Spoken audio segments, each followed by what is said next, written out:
especially coming off last weekend at West Virginia. We played so well up until that weekend. We just want to put ourselves back in position to get into that NCAA tournament, and nothing better than having a sweep after getting swept. Yeah. The first two you guys kind of controlled a little bit and dictated. Today, they got ahead late. I know they were ahead late yesterday, but really looked kind of dire tonight.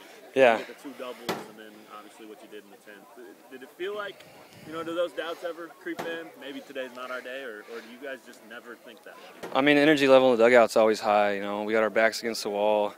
Every game from here on out is pretty much a playoff game because, we need to get our record up, just get to a regional bid, and I think everybody knows that in the back of their mind, so there's always positive energy, and everybody believes they can contribute. Talk about your game-winning RBI. Steals on a pitch out, right?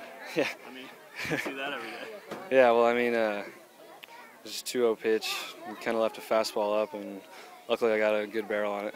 You know when you hit it? I didn't know for sure. I know I hit it well, but the right fielders made some good plays this weekend, and I don't know if he's going to have good enough jump on it to catch it. How do you grade the mobbing that happened out there?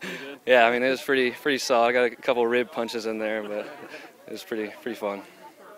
Were you at all surprised that you weren't bunting there? I mean, you guys have made kind of an art form of small ball this year. Definitely, small ball's definitely been a big part of our game this year, and I was looking to bunt. Dakota got the base hit, set us up to tie the game, and he gave me the green light. So. Were you surprised? I was actually. I haven't really been swinging the bat too well this year. I was expecting to bunt, which I've been pretty proficient at. We practice it every day, so it's been a big part of our game. When you saw the green light, what goes through your mind then? Just hit something hard? Just hit something hard. Hit something hard somewhere. Get a pitch to hit. Gotta see it up.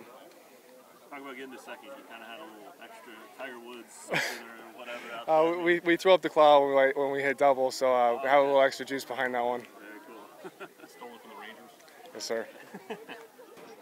What a difference in one weekend makes, huh? I mean, those are three of the greatest wins you could have in a season, and it was almost a microcosm of what happened to us last weekend at West Virginia, where we could have won 3 and dropped all 3. And well-played college baseball game, well-played series.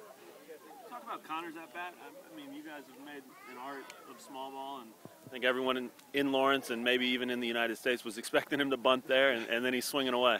Yeah, and actually, Matt, it was by design. I mean, we weren't going to send Pache back out, for the next inning, so we were trying to play for 2 to see if we could win it right there, so we were going to let him swing the bat. And, I put him in the lineup, and I told my assistants he was going to play all 3 days. If he struck out 9 times, I would take him out of the lineup next weekend. But I really feel like we lack such physical presence in our lineup that I had to have somebody try to complement De Leon and give us an opportunity to hit a 2-run double or a home run. And he got an RBI base hit with 2 outs earlier in the game, and he contributed a drag bunt base hit in that 3-run inning Friday night. So it was nice to see him contribute because he's had a really tough year.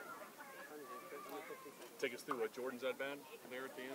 Well, you know what? I expected him to go soft, because they went soft on him the previous times when he was chasing a changeup out of the zone, and they came fastball in. And the one thing that he's a good fastball hitter, and he was on time and he was on balance, and that's as good a ball as he's hit all year.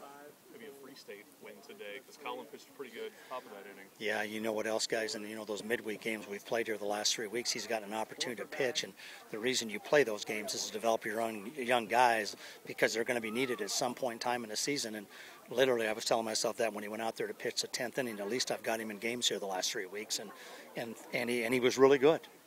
You said yesterday, didn't want to use Jordan Pache that much. Obviously went to him, had a chance to close it, just typical thing. You know what, Matt, when you're asking a young man to pitch 3 days in a row, they don't even do that in the big leagues, and Coach Graves thought about going to him earlier when the guy walked, but we were trying to reduce the number of hitters that he would face and hopefully get that guy out. But obviously we went back-to-back walks and set the table for that guy to get a 2-out base knock and off Pache. But, I mean, he's grinded all year, man. I mean, there's no doubt it's the reason we're 12-9 in his league because he's been the best guy in the country at the back end of games. He's the king of one-run games. I mean, this is just what you do now, isn't it? I'll tell you what, I'm glad there's a really young coach in that third base box and a really young coach in that first base box because I'm having a heart attack in the dugout.